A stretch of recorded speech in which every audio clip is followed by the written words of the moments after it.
Hello and welcome to the Business of Authority. I'm Jonathan Stark. And I'm Rochelle Moulton. And today we're going to talk about the hidden cost of delegation. I love that we're juxtaposing this with maybe 5 episodes when we talked about why you want to hire help. Right. So this is, I feel like it's just considered common sense that you should be delegating stuff. And I'm certainly not here to tell people that they shouldn't delegate stuff, but I am hypersensitive to the hidden costs of delegation for a variety of reasons that I'm sure will come up on the episode. So, I mean, my hope here is to give a counterpoint to the conventional wisdom of delegation for folks like us, people who are probably running a solo business or a very small business. Maybe they've got a loosely coupled team of, like you, graphic designer, developer, yada, yada, yada. But there's this quote that just I think it might have been, I've heard it many times before, but I think Todd Trusteder actually said it when we interviewed him. And he's super duper into creating systems and that sort of thing. And there's this notion of it'll just be faster if I do it myself. If I try to hand it off to someone, it'll take longer. And then the counterpoint from the air quotes smart business people is that, yeah, but if you have to do it over and over and over again, ultimately you'll save time. And while I know that's true, I do think it depends. It depends on the thing that you're handing off, the level of importance, the priority, and all sorts of other things, because there is this tax that comes with delegation, this sort of communication tax. Yes. Oh, I love that phrase, communication tax. Yeah. TM. So let's get into it. What stuff do you delegate? What stuff is critical to your business, something that you'd feel like you can't just not do it, that you have someone else do? You don't do it yourself. You hand it off. Yeah, I have a bunch of things. So the one is my website. And by website, I mean the design work and the development work. Neither of those do I want to do myself. I don't delegate the copywriting because I love to do that and I think I'm good at it, so I do that. I delegate bookkeeping. I delegate accounting. Hopefully most everybody here that's not a CPA is doing that. I delegate, I don't know if delegate's the right word, but I have a lawyer. So when a question comes up, I ask her for her advice. And now that I have a second podcast, I'm delegating a piece of the podcast production, not the entire process, but a piece. In fact, I think it was when we were talking about this off air that gave us the idea for this episode. Yeah. Yeah. And I just want to throw something else out, though, is that I feel like one of the challenges of being a soloist is that you hear all these messages from all these gurus, in quotes, saying you have to hire employees. You get your first employee and you do this. And so embedded in that is this idea that delegation is always good. Right.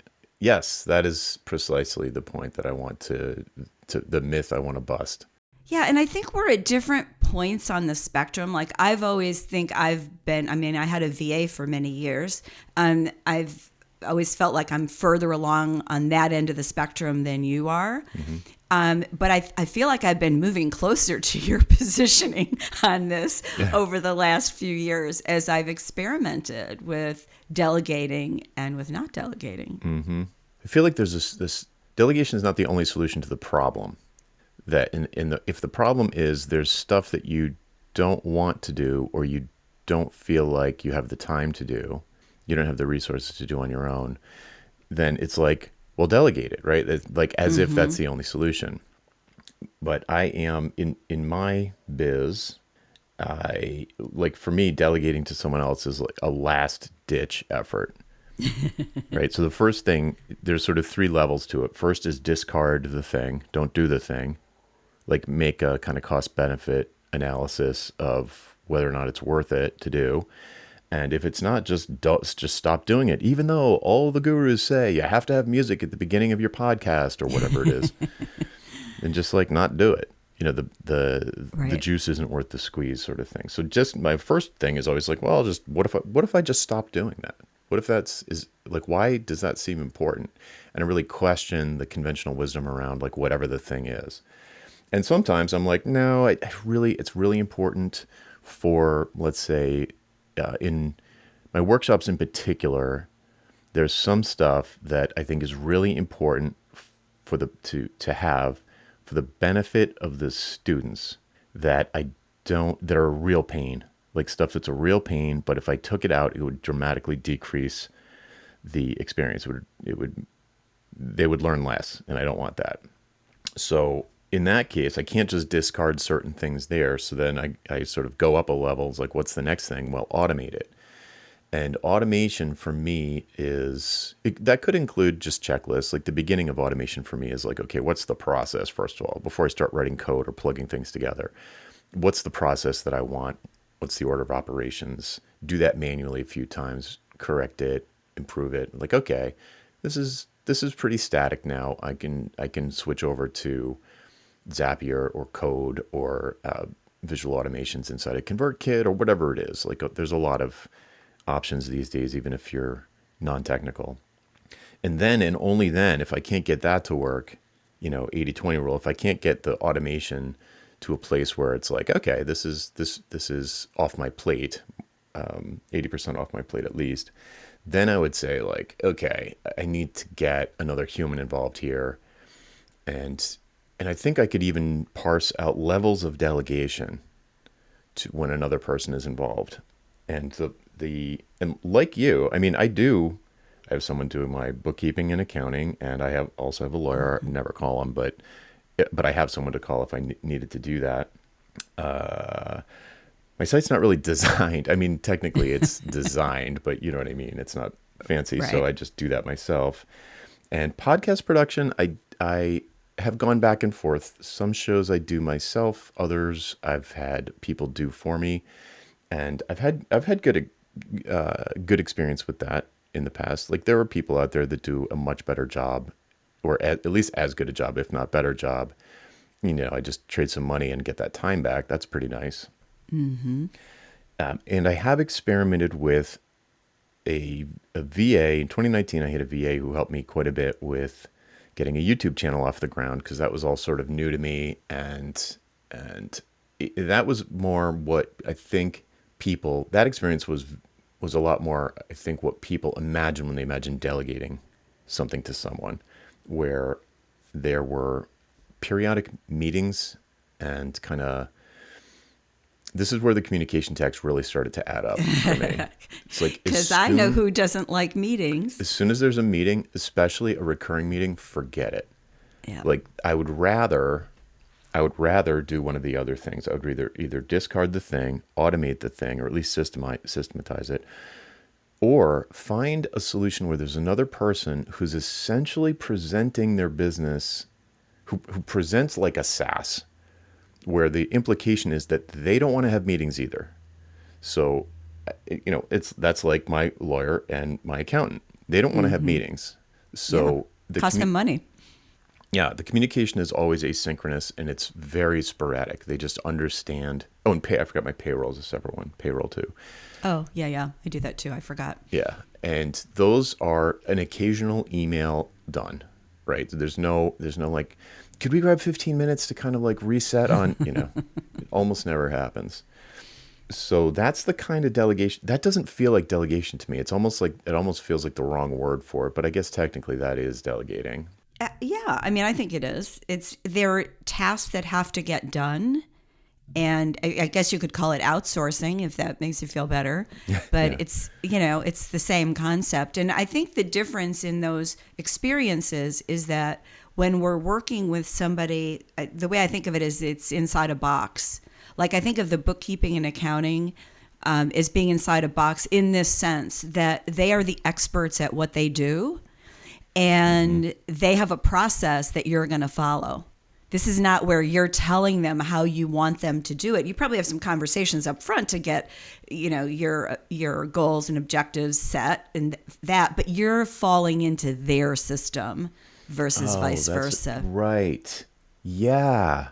See the That is the difference? difference. Yeah. And I think both of us are just intuitively more comfortable when we're in somebody else's system because we're treating them like the experts that they are, and we're counting on them to make all of the decisions except the ones that we must make or Right. should make. Yeah, because if you bring someone in, I don't know, what's an example? Like I don't want to have that much input, right? Because then it's like Yeah. then it turns into this thing where you're getting peppered with questions like, do you want it like this or do you want it like that? Should I do this or should I do that? My accountant never does that. My accountant is occasionally will be like, hey, there's this thing you should probably take advantage of. Do you want me to do it or not? But that's like once Right. every 2 years versus when, and this is nothing against my VA who helped me with the YouTube channel. Like the engagement was exactly what it should have been. I think it was appropriate, but I didn't like, I was too involved. You know what I Yeah. mean? Yeah. I don't want to be that involved. I just want to I don't want to come up, like we came up with a system together, we came up with a system to handle the sort of incoming, like people would hashtag ask Jonathan on various platforms and I would collect them and like, what should we do? And okay, let's put them in an Airtable and then what? And then it'll have a status and then I'll do that. We're like making this big system and I was like, and then it was like a thing that needed to be maintained. Like what would have been, Yes. yeah, it would have been more attractive to me if all of that stuff was set up and the person or company just presented it as a productized service or a SaaS, where it was like, here is the system. It is not up to me to maintain it. It is for me to take it or leave it. And if I take it, then it's like, all right, charge my credit card X dollars per month or whatever the deal is. And I just do my stupid little piece and the rest of the things just happen. Right. So Yeah. it feels exactly like Simplecast or like Transistor, where you just do the little piece that you have to do. Like, what's the title of the episode? Like, you got to put that in, and then the platform takes care of the rest. I want a platform. That's what I want. I want to delegate to a platform. I don't want to be like co-creating a system with essentially someone who's kind of like an employee. That's like, to me, I'm like, woof, it feels heavy. Yeah, I have to make just a sidebar discussion is this may be how your clients, not you, Jonathan, but you, the listeners, how your clients feel when presented with a custom consulting assignment It's true. sometimes. It's, yeah, do I want the box or do I want the open-ended, let's figure it out and make it custom for you? So, yeah, I mean, this is the kind of stuff that our clients go through when they talk to us as well. 100%. Yeah, this is a not common, but it is one of the edge cases arguments against the why conversation, which is that you're dragging the client through the creative process. A lot of clients want that when the project is really big and risky and they're nervous Yeah. and they want to gain a sense of trust that you really understand what they want. But for lower stress, lower risk things, it's a lot. You're putting a lot on them. Anyway, but so that's an interesting point, and I totally agree. So, where do we go next? Let's make the link, and maybe I'll tell you the story about what this podcast thing that I've been challenged with, which is why we started to talk about this originally. And I think the link is the cognitive load that when you have what you describe like a platform, you can really let go, right? Because you know it's going to work, or at least you have a reasonable expectation that it's going to work. And it's only going to be occasionally that there's a blip and you deal with it when that happens versus, oh, I wonder if they put it in there. I wonder if it's going to happen. I wonder if so-and-so who said they were going to do X actually did X, and did they pass it on to the person who's going to do Y? You know what I mean? It's Yeah. like you have those bees in your head, Yep. basically. And so, all right. So when I started this new podcast, which is knock on wood, an apple, coming out on September 7th, the question came up, how am I going to get the audio edit done because Jonathan wasn't going to do it for me. I don't know why, but he wasn't going to. So so I went through a process, and I wound up talking to 3 different firms. I chose one that I'm still really excited about, really very happy with them. And they have, as you might expect, all these different packages. Like you can take, one from column A and one from column B. So I said, all right, I definitely want somebody to do the audio edit. I don't know how much of the other stuff I really want to outsource, but they had this thing, I think it's like $60 a month, where they will post your episode and your show notes. I thought, well, that's nice. Then it's like one platform I just don't have to worry about. Okay, add that on. Yeah. So we now have, I think, 7 episodes in various stages of this. And what I hadn't thought about is, first, I have to create a separate document for the show notes so that they can upload it. And I have to put that in our shared Dropbox. Now, I could give them access to my other Dropbox, but I don't do that. That's my security. I don't let anybody into that part of my Dropbox. So I have to create the document, and it's a cut and paste. We're not talking anything complicated, but I have to do it, and I have to remember to do it, and it has to be in the Dropbox. The person who uploads it is not the same person who edits the episode. So the first time I did this, I had no way of knowing, like, what's the process? How does this other person know to upload it? Because it's invisible, and it wasn't happening. And again, it had plenty of time, so there was no big deal, but I had to think about it. Yeah. That was the problem. And so then I talked to the person, emailed with the person and said, so when do you actually do this? Oh, it's usually like when the time is out there, like you're doing episodes that are 4 or 5 weeks out, like a week after. And I'm like, no, that doesn't work for me because I need that link in order to be done with my part of the episode. And so it was this interesting process where all of a sudden I was thinking, hey, $60 a month, sure. $300 a month if you do all that, sure. But in practice, and nobody's doing anything wrong. This is not a slam at them. It's their process. But it doesn't work with mine. So now what I have to do, if I can... out. Yeah, exactly. Well, part of the stress was because it's new, so you have to get used to that. And I couldn't put together my SOP completely because I couldn't see how all the pieces move together. So I like knowing what's going to happen. And then you check off a box and you're done. So... yeah, so I'm watching this going, okay, so I have to create the separate document. I have to put it up there.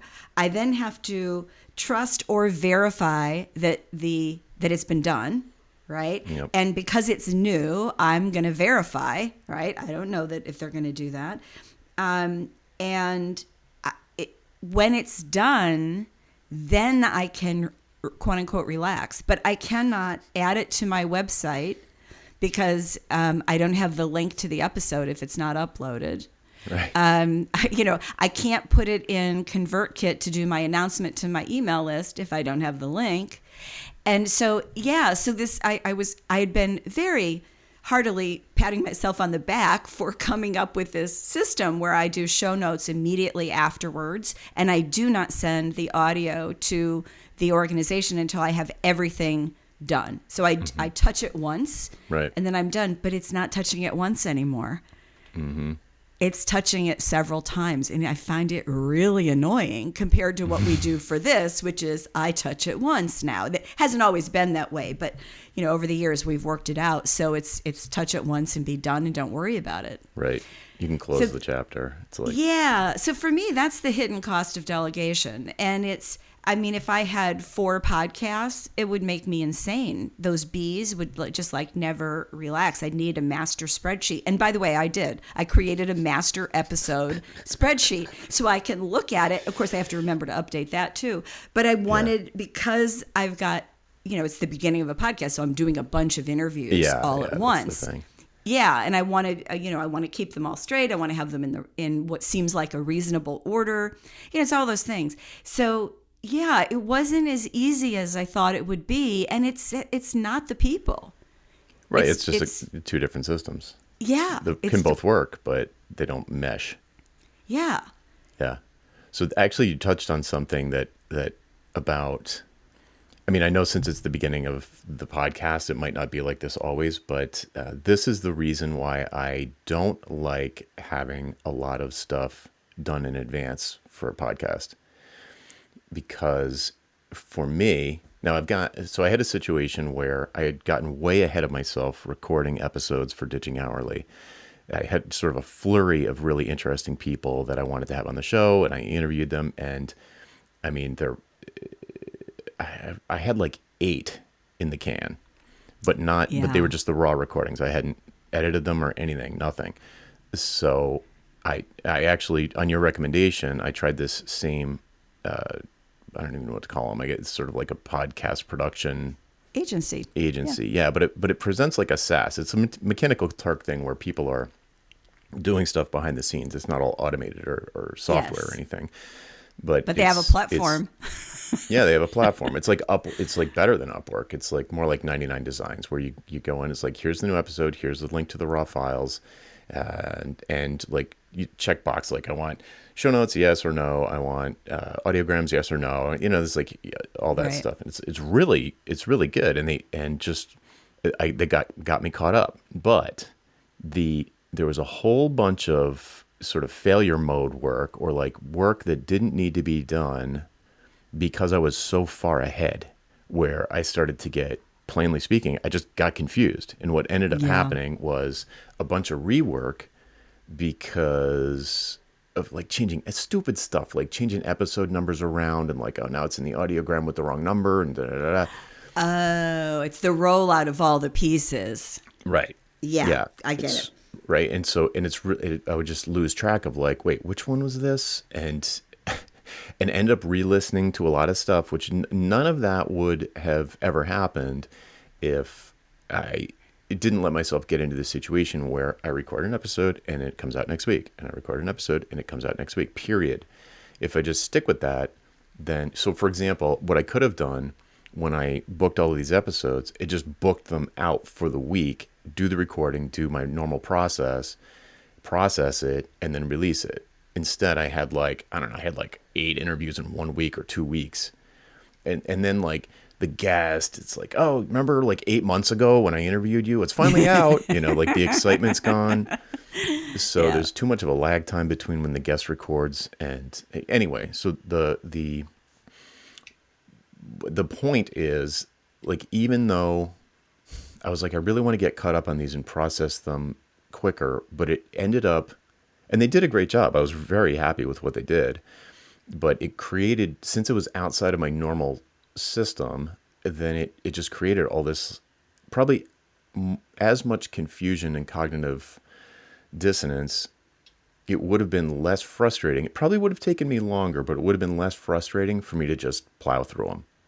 Just do the next one, do the next one, do the next one.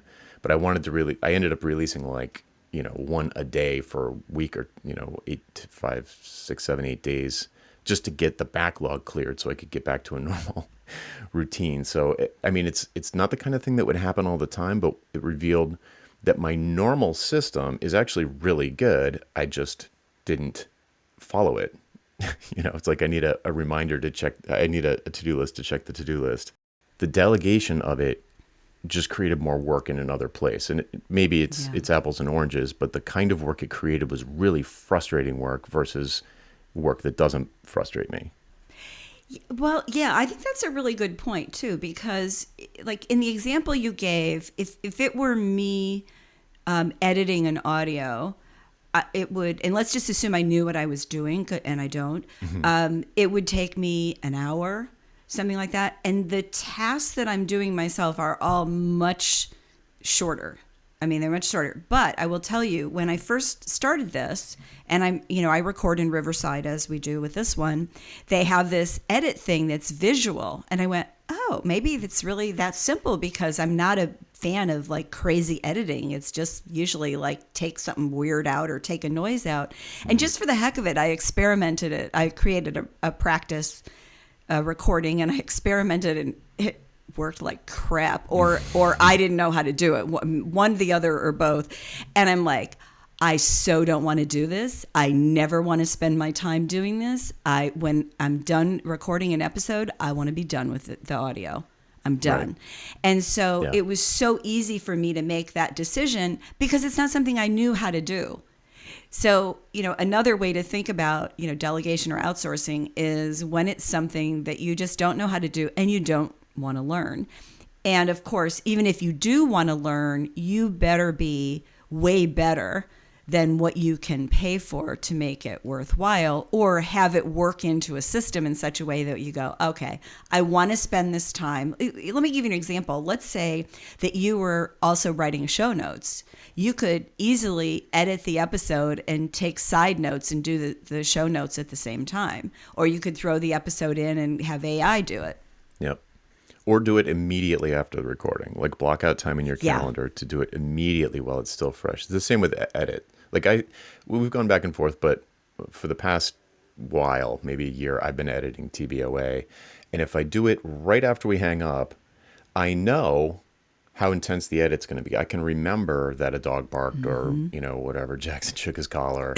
I can remember it, and I can say like, there wasn't that much crosstalk, and I can edit it in like, I don't know, 10 minutes and just be done with it. But if we get way ahead and I go back, like when I just had all of these recordings, the problem with having 8 recordings that are 6 weeks old is that I have to re-listen to the entire thing over again because I can't remember if anything happened. Yeah. So, I mean, this goes to the sort of automate/systematize tier of delegation, air quotes. You don't need to delegate if you organize your process in a way that just makes it super easy. I've started taking notes now.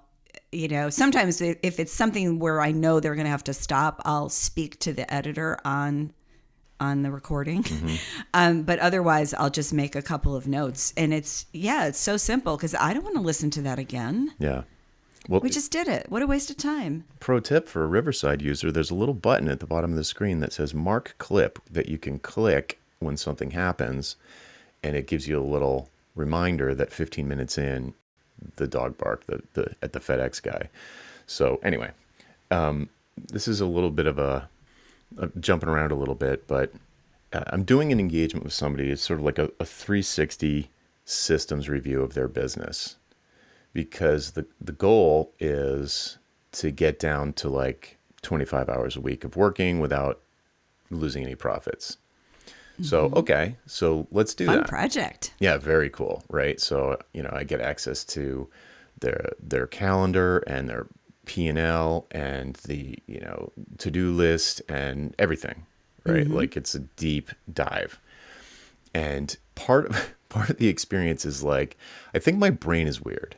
I'm like, wow, like the way I think about things might be really weird or unusual, because one of the things we did was go through this person's like SOPs, and it's a scenario where there is a VA, there is a person who's sort of in charge of operations, so a little bit of an organization, not really, not employees, but so I was like, all right, let's look at the procedure for publishing a podcast episode, just to use that, keep with that example, and we're looking at it.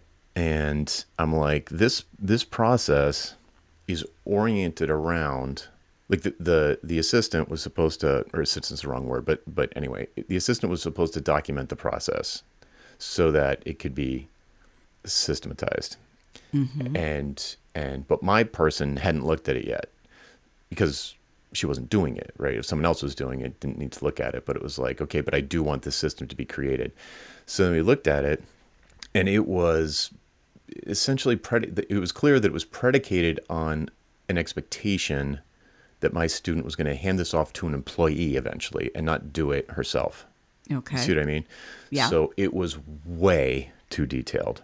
And in fact, there's a bunch of stuff in there that was kind of like, this doesn't really need to be done. Like all of these sort of like approvals and edits and back and forth, and it's like all of this We're creating just a big disappears. system. Yeah, for a bunch of employees. Like the assumption was that there would be employees in the future and that they would handle this stuff. And it was like, what if we just make this so simple that we collapse this back and forth down to like the 15 minutes after you record an episode, and then you can forget about it. Like we do, or at least I do. Right. Yeah. And so it was like, is that possible? And I was like, I don't know. I do it. I mean, maybe there are things that you think are more less optional than me, but so let's do this. And so we went down and spent like probably a good hour running through and creating an SOP for like pre-flight, what do you do? In-flight, what do you do? Post-flight, what do you do? And then it's like, okay, it feels good? Everybody's okay, it feels good? And I mean, like, I don't know, maybe it's 30 items long compared to this massive spreadsheet of, like Trello board of like moving things through stages. It's like, okay, but the proof is in the pudding. And so the following week I was like, how did it go? And she was like, I feel so light. It's just it's like life changing to not have to have that thing where you're like, did this get done? What's going on? Not knowing what's going on in your business doesn't feel good. See, it's on the one hand, you kind of want to like the nice thing about the platform is that black box that you talked about before. It's like not your business Yeah. how they're doing. It's none of your business how Yeah, they're I don't doing care. it as long as they right. But if it is your business, then it's not crazy to think like I need to look inside of the black box and see if this is really optimal. Or if it's feeling suboptimal, then you can get in the black box. You can't just throw it away and change to a different platform. It's like the one you built. Well, that's why I would argue you have to get your head inside there. In fact, that's where I've seen soloists in particular get in trouble when they're starting to scale some and they create more systems. And if they're not looking at those systems because they're going, oh, systems is not my thing. I don't want to do that. And then all of a sudden you actually take a look and you would go, oh my God, what is this? And why do I need 3 people to do this thing when, a quarter of a person could do this? And the anger of this is what I've been paying you for. Yes. Uh-huh. Yeah, you've been there. I know you've told me stories that are like, Oh, yeah. yeah, it's happened to me too. You went down this rabbit hole. Why? Right. And then, but the alternative, the danger, well, the danger, I guess, like the trade-off is that if on the one hand, you want them to just go off and do the thing and be done with it and come back and be like, here, it's done. On the other hand, if you can get in this thing where like, nope, that's not the way I wanted it. I must not have articulated it clearly. They go back and forth. And then what can happen is the pendulum can swing the other way and they're asking you a question about everything. Yeah. And it's like these constant interruptions have to stop. On the one hand, it's like you want them to run with it, but you want the outcome to be at a particular level. It's just a lot of work. It's a different kind of work that I don't like. It's administrative work, and there are people who love that, thank goodness. But when you were saying that, it made me think of Todd Trusteder again, because when he was on the show, he talked about he always has like a couple of assistants, and his rule is that you have to codify the procedure and you have to put it in a place where everybody sees it. And if you change the procedure, if you change how you do something, you have to change this document. Now, I have no idea if that actually works for him because somebody has to maintain that. But what I loved about that is having that open means you have complete transparency. Everybody sees everything, and there's opportunities to change it. So it kind of forces you, if you have a lot of those kinds of things, to look at it. Versus, say, outsourcing to a VA who has, if not a platform, has put together a series of platforms. Maybe they use one SaaS for this thing. They use another SaaS for that one. And when you work with them, you go on all of their platforms and they manage it for you. Right. Right. So let's zoom out. Like, what is the point? The point of starting your own business I actually pulled my list and on social media recently, and pretty much everybody wants, the first thing they want is autonomy. So freedom, financial freedom, but just like freedom to work with who they want, when they want, where they want, whenever they want. Like they want that freedom. And control over your calendar was a really big thing. So we're all out here creating sort of expertise-based businesses because we want to have this kind of like autonomy. And I feel like if you just take the conventional wisdom advice about delegating or hiring or all of these other things that do work in other contexts, I think that it's not the best fit in our universe if we stay focused on building the machine that we want to have. If you are not the type to scale with headcount, if you're not the type to scale with headcount, you don't want to do that. You don't want to be a manager. You don't want to be a leader of employees. Some people do want to do that, and that's fine. But if you don't want to do that, it's like, why would you start outsourcing stuff? Why would you start going down that path? I mean, I know why you would, but it's like you should, I think, question the conventional wisdom of going down that path of essentially having people that you need to have meetings with, whether they're employees or not, or contractors, but you've got these regular recurring meetings. For me, that's the litmus test. Am I gonna have to have meetings? Because that's not the machine I want to build. The reason I'm laughing is because I'm not anti meetings, but I don't want to have employee meetings. And by that, I mean, I don't want to talk about all their needs. I just don't want to. Like their needs from me for their job, right? I want to talk about the work. And I don't mind Yeah. having a meeting to talk about the work. That's Right. great. Yeah. But yeah, just to talk about like, no, that's just not fun. But really what you're getting at is, know thyself, right? Yes. Know what it is that you want to create. And it's okay to change your mind as you go. I mean, I used to want to, and I did. I built a firm with employees. I grew it. It was awesome. I sold it. I got a lot of money for it, and I would not do it again. So just know what you want to do now and where you want to take your business, and don't listen to those voices, and they're everywhere. Yeah. Oh, do you have an employee? Do you have an assistant? You need a VA. You need this. And maybe you do. I Maybe. mean, Yeah. I loved having, a VA when I had one. And, but yeah, it isn't right for every situation. Right. Yeah. So there you have it. I know. I hope we don't sound too curmudgeonly about this. I know that is a risk, Yeah. but it's like this unending tide of like, yeah, I mean, I just keep saying this sort of conventional wisdom, the advice, like so much of the kind of business literature is oriented around a bunch of tacit assumptions that don't apply to our listeners, I don't think. Things like the assumption that everything has to turn into this $1 billion corporation, the assumption that growth comes through hiring. It's just doesn't. Yeah. What if you could scale your profits and not your costs? Like what if you could just How about that? right? It's like you said, know thyself. Like what is the goal? What do you want? Some people run, in entrepreneurial circles will sort of look down their nose at you have a lifestyle business. It's like, well, what's the point of having a business in the first place if it isn't to improve your lifestyle?